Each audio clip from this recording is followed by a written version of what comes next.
Hola, muy buenas tardes. Mi nombre es Gustavo Adolfo Girón Restrepo. Yo soy odontólogo del Colegio Odontológico Colombiano, magíster en salud pública de la Escuela de Salud Pública de la Universidad del Valle, especialista en gerencia de servicios de salud de la Universidad Cooperativa, profesor asociado actualmente de la institución universitaria Antonio José Camacho en el programa Administración en Salud. Pues de antemano quiero pedirles excusas por no poder estar con ustedes de manera presencial en este medio remoto. Sin embargo, lo que quiero que hagamos es como un análisis frente a lo que estamos viviendo actualmente con nuestro sistema de salud y con relación a lo que todavía tenemos como pandemia por coronavirus. Yo vengo a hablarles de la evolución del derecho fundamental a la salud, pero también quiero que hagamos énfasis en esa circunstancia porque es importante que podamos tener una perspectiva amplia de lo que hemos vivido y de lo que estamos viviendo. Entonces empecemos con una evolución normativa del sistema de salud colombiano. Nosotros hemos escuchado mucho que antes de la ley 100 lo que teníamos era un ente monopólico llamado el Seguro Social que se encargaba de darle salud a todos los colombianos, pero que no le daba salud a todos los colombianos porque no había una cobertura. Ese es uno de los argumentos más fuertes que escuchamos comúnmente, pero realmente eso no es tan cierto. Antes de la ley 100 lo que teníamos era un sistema de salud fragmentado, un sistema de salud que tenía varias aristas y se atendía a la gente dependiendo de la situación donde estaba ubicada. Por ejemplo, el Seguro Social atendía a las personas y a los trabajadores del sector privado. Teníamos también las cajas de previsión que atendían a los trabajadores del sector público, funcionarios públicos y servidores públicos. Teníamos el Sistema Nacional de Salud, conocido como la Red Pública, que atendía a la población socioeconómicamente vulnerable. Y tenemos todo el sistema privado, que era para las personas con capacidad económica. Siempre nos han dicho que era un 40% de cobertura antes de la ley 100, pero ese 40% al que hacen referencia es a lo que tenía el Seguro Social. Y estamos dejando por fuera todas las demás aristas del sistema. Porque realmente no es que tengamos mucha información de 1990 para atrás. Los informes que tenemos son del Banco Mundial y pues para nadie es un secreto que el Banco Mundial fue el tanque de pensamiento para la ley 100.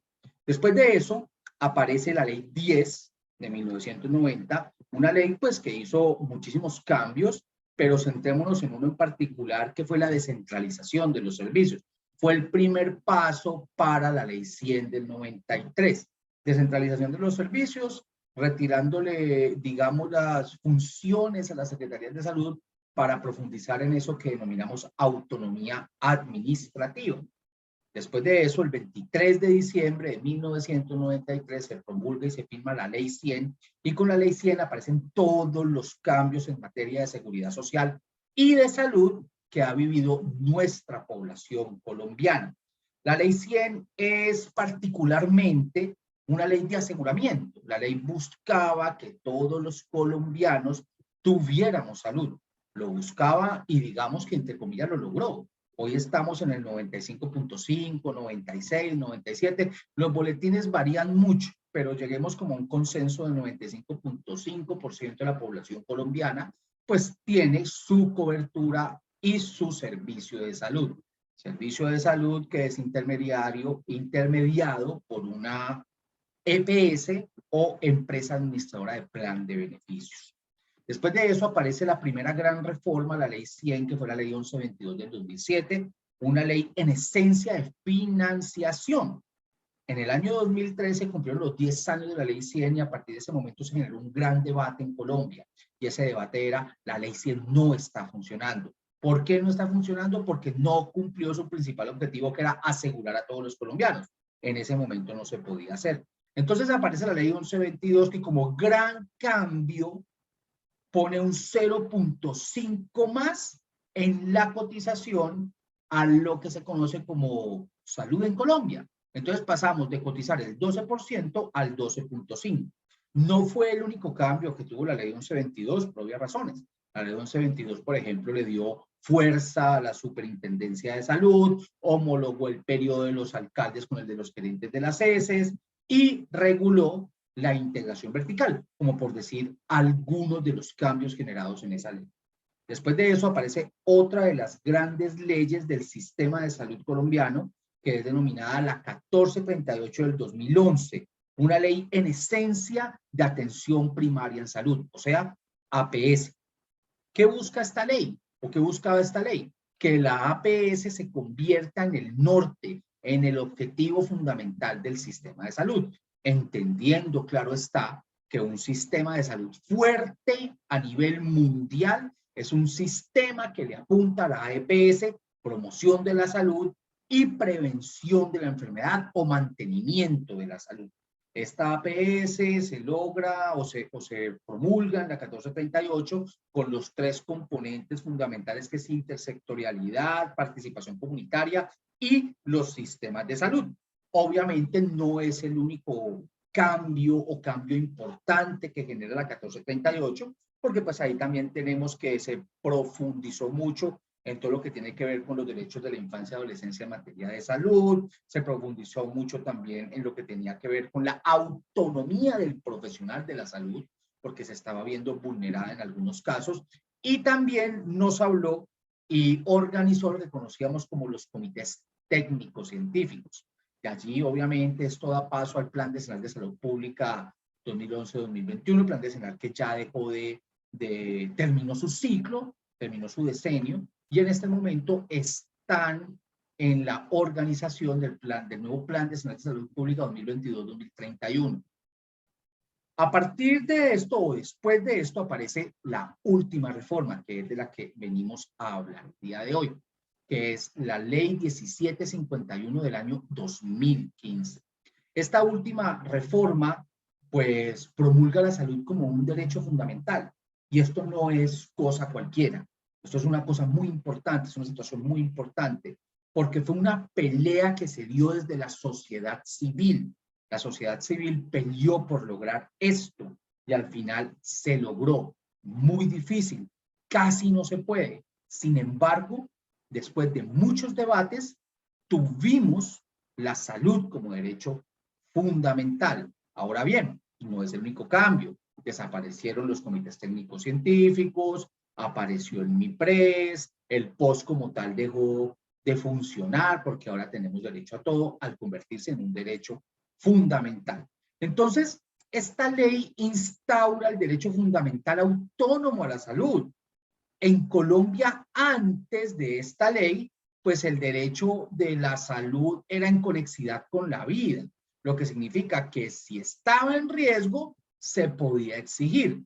Esta es una ley progresista, es una ley, digamos, que va en consonancia con los derechos de las personas y nace a partir de la sentencia C313 de la Corte Constitucional, que es la que define como todo el marco constitucional de la ley 1751. Importante, hay avances muy interesantes. Por ejemplo, el MIPRES, que es el nuevo aplicativo por donde se pide absolutamente todo, pues ha sido actualizado con nuevos medicamentos y eso pues es importante y genera como cierta confianza.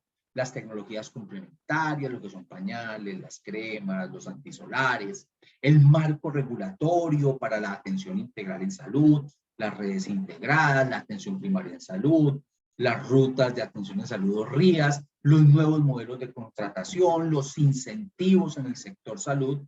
Todo este tipo de dinámicas son muy importantes y son avances que ha generado la ley estatutaria.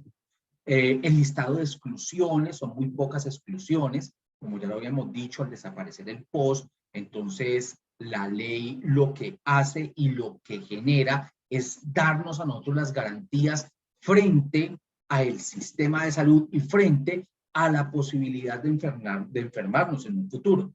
Sin embargo, también es importante decir que hay muchos pendientes. Por ejemplo, las barreras que siguen continuando, por ejemplo, para acceder a las tecnologías no POS, barreras para acceder a algunos servicios, No hay una política clara de regulación farmacéutica nacional, pese a que en algunos gobiernos anteriores, ministros de salud dieron peleas frente a las farmacéuticas. Esto todavía está muy en pañales, por llamarlo de una manera.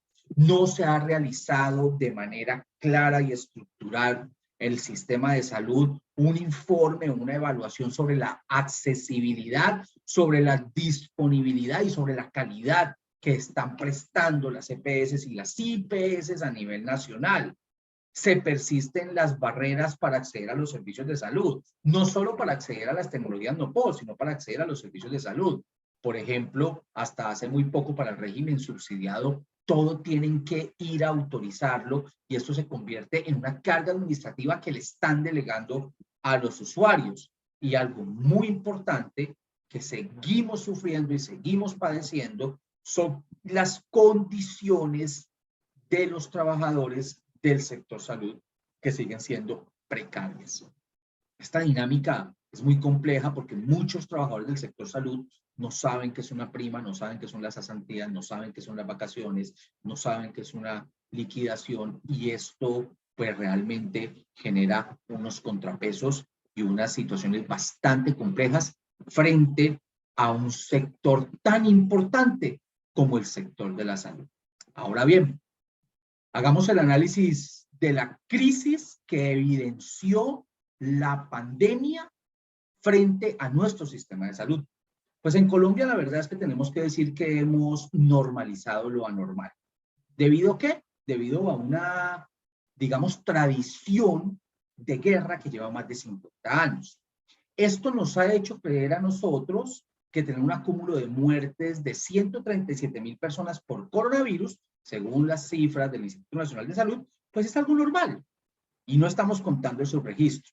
Esto nos pone a nosotros en el puesto 13 a nivel mundial de muertes por coronavirus. Entonces aquí nos queda hacernos unas preguntas. Por ejemplo, ¿eran muertes evitables?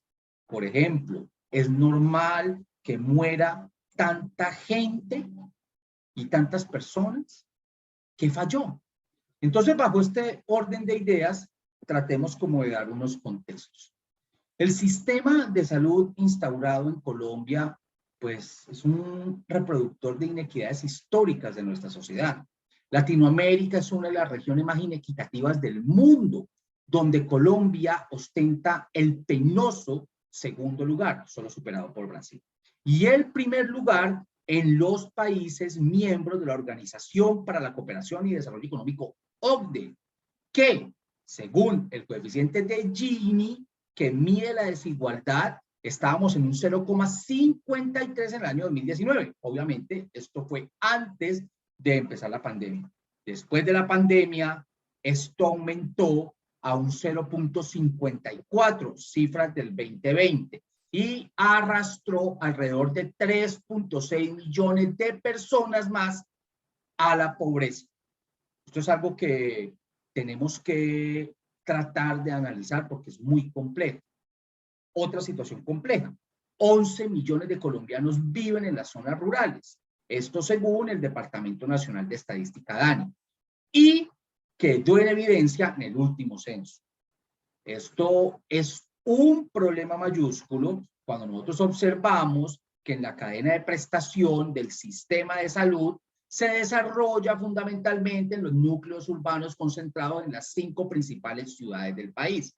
Pero en los municipios pequeños, Amazonas, Baupés, en el Caribe, no se tiene la misma infraestructura porque los incentivos económicos no son iguales a los de las grandes urbes, sin contar que en los núcleos urbanos grandes, desarrollados económicamente, se puede mezclar el negocio con las prepagadas y con los planes complementarios.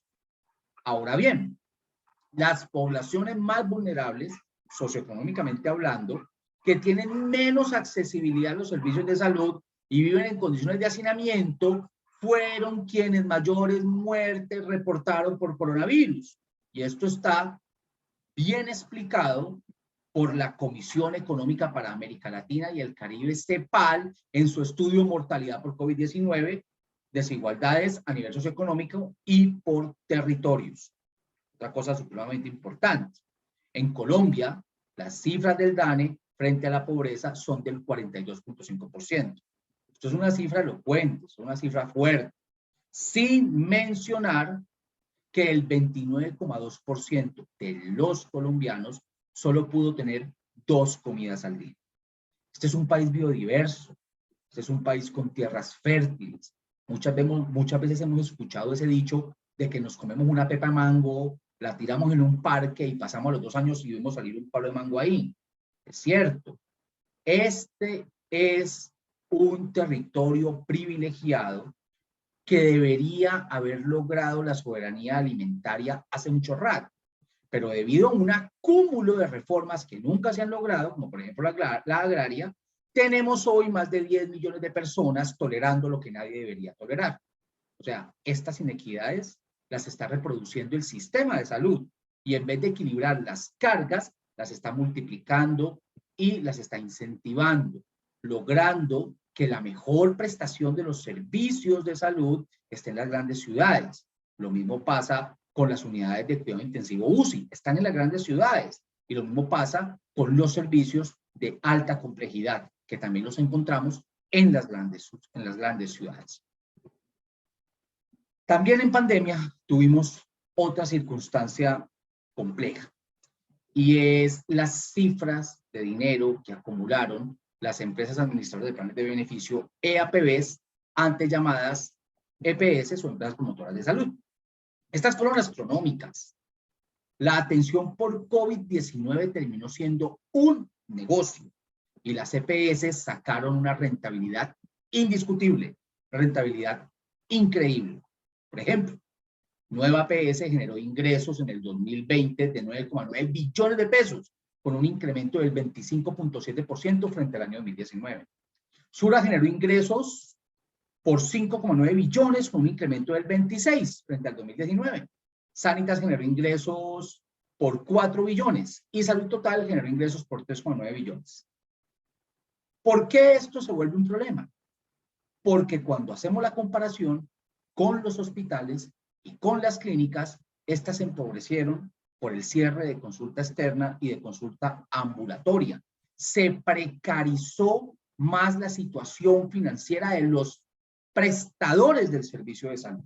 Entonces, mientras el intermediario se enriquecía, los prestadores del servicio de salud tuvieron inconvenientes muy fuertes en materia económica. Esto también trasladado a una sociedad que estaba en un momento económico de crisis mundial, donde la gente estaba perdiendo los trabajos y los intermediarios se estaban volviendo supremamente millonarios. Si esto no es un problema ético y moral, entonces yo no sé cómo definirlo. Ahora, ya lo habíamos dicho, el antiguo Sistema Nacional de Salud no era un real Sistema Nacional de Salud, pues presentaba unas limitaciones muy fuertes, principalmente por la intermediación. Pero debemos decir que tenía equipos de salud pública fuertes representados por los extramurales, los cuales eran equipos de saludistas, enfermeras, que iban inclusive a las zonas más alejadas de la geografía nacional, explicando a la comunidad los temas preventivos. Ojo, esto fue desmontado en la Ley 100, porque supuestamente las EPS iban a asumir una parte y le entregaran unos recursos muy bajos a los entes territoriales para asumir la otra. El problema es que los entes territoriales se quedaron cortos al no tener poder de resolutividad. Por ejemplo, si el equipo de salud pública del ente territorial encontró alguna enfermedad o patología en esa búsqueda activa que hacían juiciosas, pues quien debía hacer la autorización para la atención era la EPS.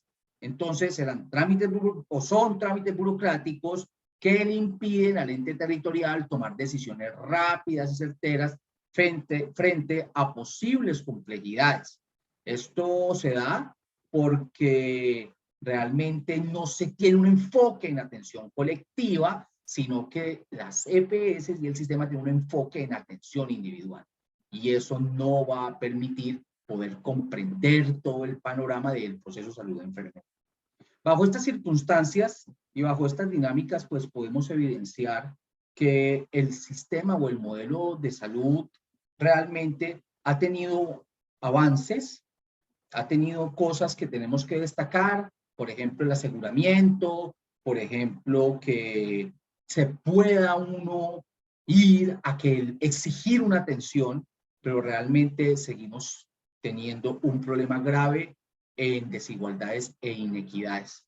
Por tal motivo, pues quiero dejar esta reflexión, una reflexión que va más allá de cualquier dinámica y que tiene que ver más bien con un punto de vista salubrista que daba el doctor Héctor Abad Gómez. Una sociedad humana que tiene que suministrar las mismas oportunidades de ambiente físico, cultural y social a todos los componentes. Si no lo hace, estará creando desigualdades artificiales. Muchísimas gracias. Cualquier pregunta, por favor no duden en hacérmela llegar por intermedio del compañero que se encuentra en sala, el profesor John Jairo Espina, y de antemano les deseo una excelente culminación de tarde. Gracias.